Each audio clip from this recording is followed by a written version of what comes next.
Welcome back to our channel. Today we will talk about the famous Colombian drug lord, Pablo Emilio Escobar Gaviria. He was a narco-terrorist who founded and led the Medellin cartel. Escobar, known as the King of Cocaine, is the wealthiest criminal in history, with an estimated net worth of $30 billion at the time of his death, equivalent to $70 billion in 2022, while his drug cartel monopolized the cocaine trade into the United States in the 1980s and early 1990s. We gathered the 10 unexpected facts about him that you won't find in any local history books. Pablo was the reason why there are hippos in Colombia. He is well known for importing and exporting Colombian drugs. But that's not all he brought with him. He also brought in a herd of hippos for his personal zoo. After the downfall of the drug lord, the hippos weren't killed or exported. Instead, they were allowed to run wild and have now made zones along the Amazon River their habitat. And while some of the hippos are contained on Pablo's former property turned amusement park, others roam free. Today, the debate is ongoing on whether the hippos should be put down in order to leave Pablo's legacy behind or whether they should be protected as part of Colombian history.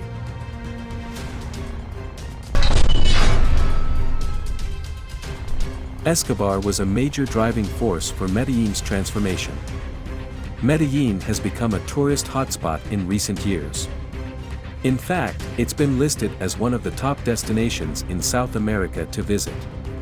However, it wasn't always that way. And it's largely thanks to Pablo Escobar that it's gained such fame. No, we're not talking about how he put it on the map. We're talking about how the city has made a huge revival to eliminate the drug lord from its past. In order to overcome the violence, hardship, and delinquency in the city, the government has spent the last 30 years pouring money into city improvements.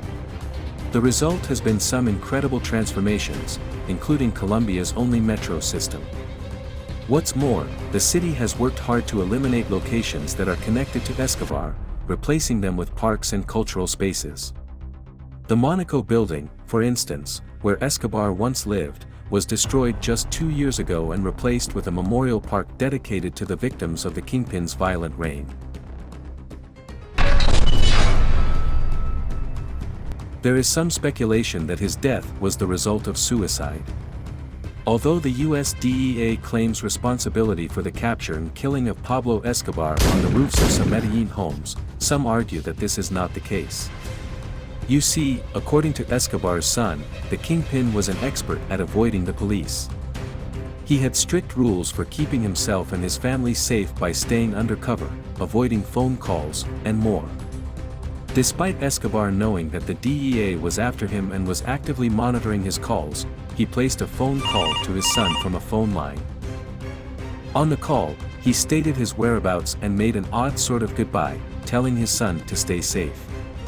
Just a few hours later, the DEA ambushed Escobar on the rooftops nearby and gunned him down. While many people say this was thanks to the detective work, the behavior does seem odd. It leaves many people to wonder if Escobar actually wanted to get caught and was ready for his time as the tyrant of Medellin to end.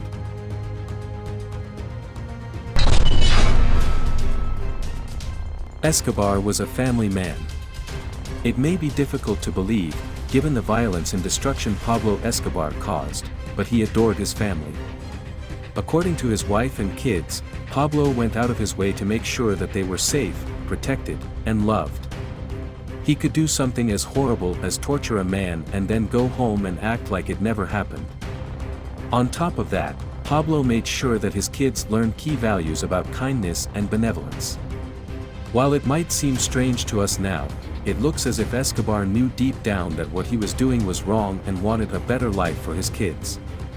His efforts seem to have paid off, too, as his family was kept safe despite all his shady dealings. They're still alive and well today, although they're quite private and out of the public eye. His jail wasn't really a jail. In 1991, Pablo Escobar made a deal with the Colombian government where he agreed to serve time in prison in exchange for avoiding extradition to the United States. Pablo knew that the consequences of extradition would be much more severe than his punishment on Colombian soil. However, while Pablo agreed to spend 5 years in jail, he was going to do it on his own terms. He had a private prison built, where he would be jailed for his remaining time. As you can imagine, the kingpin built something that was pretty far from a prison. Instead, he constructed a giant party house with a bar, a nightclub, and a billiards room, among other things that he received regular visitors and lived a lavish lifestyle. Sure, he was out of the public's view, but in his eyes, he was living it up like a king.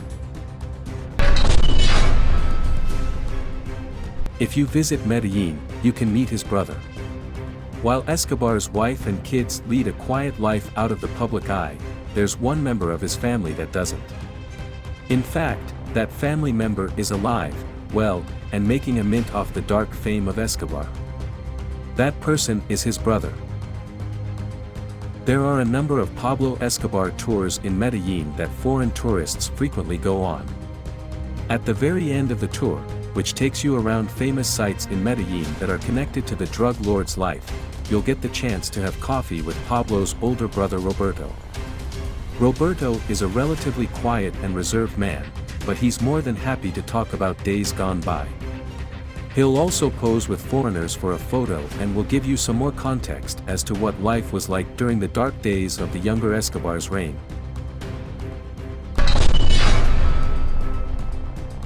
One of his former residences has been converted into a theme park. Despite the fact that the luxurious Monaco building was destroyed a few years ago, one Escobar property survived, Hacienda Nápoles. Hacienda Nápoles was one of Escobar's many vacation homes in the Antioquian countryside.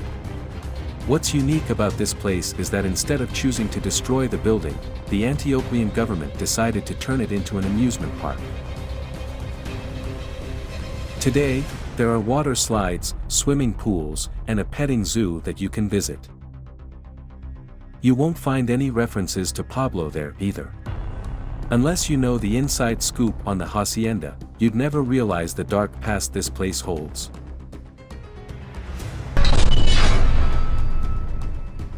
His former prison has been turned into a monastery. Remember the huge luxury prison that the cocaine lord built? This place, like so many of the other areas associated with Pablo Escobar, has been converted into a place with a positive future. La Catedral, as it's called, lay dormant for quite a few years after the fall of Escobar. In fact, the prison was mostly in ruins when a group of monks purchased the property and began the process of rebuilding it. The monks renamed the prison complex La Virgen de Satanudos and made it into a place of worship. Both the monks and locals from the surrounding area regularly gather there for worship. You can still visit the prison and can meet and speak with the monks. However, you'll find a place that's very different from what Escobar lived in years ago.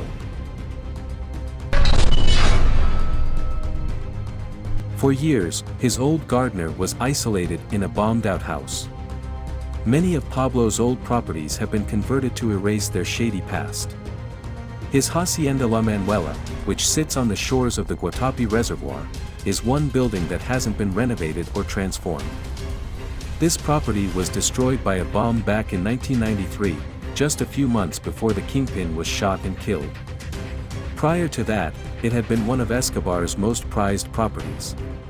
Even after the bombing, Escobar's gardener stuck around in the home, living there illegally and offering narco tours to anyone who wanted to check the place out.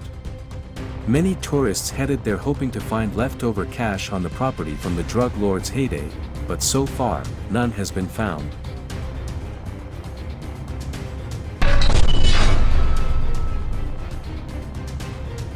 He was on the verge of becoming Colombia's president. It might seem hard to believe, considering how much violence he was responsible for, but Pablo Escobar was actually an extremely popular figure to many people in Medellin. While most people were aware of his violent crimes, his intimidation tactics, and his way of getting what he wanted, Escobar had still taken the time to make himself beloved in his community. Escobar worked as a modern-day Robin Hood to gain the love and support of the townspeople. He donated incredible amounts of money to the poor in certain zones of the city, giving out money for favors and buying their silence. The result is that many of the poorer people in the city regarded him as a hero and someone who was helping give them a better life. In fact, Pablo became so popular that he decided to try his luck at running for president. His campaign was so successful that if it weren't for the Minister of Justice, Rodrigo Lara Bonilla, making a public speech about the drug lord's crimes, he probably would have won the presidency. While Bonilla saved the country from being ruled by a tyrant, he paid the price with his life. I sincerely hope you enjoy watching this video. If you have any suggestions, feel free to leave a comment below. Please remember to subscribe to our channel for more upcoming videos. I'll see you on the next video, dude.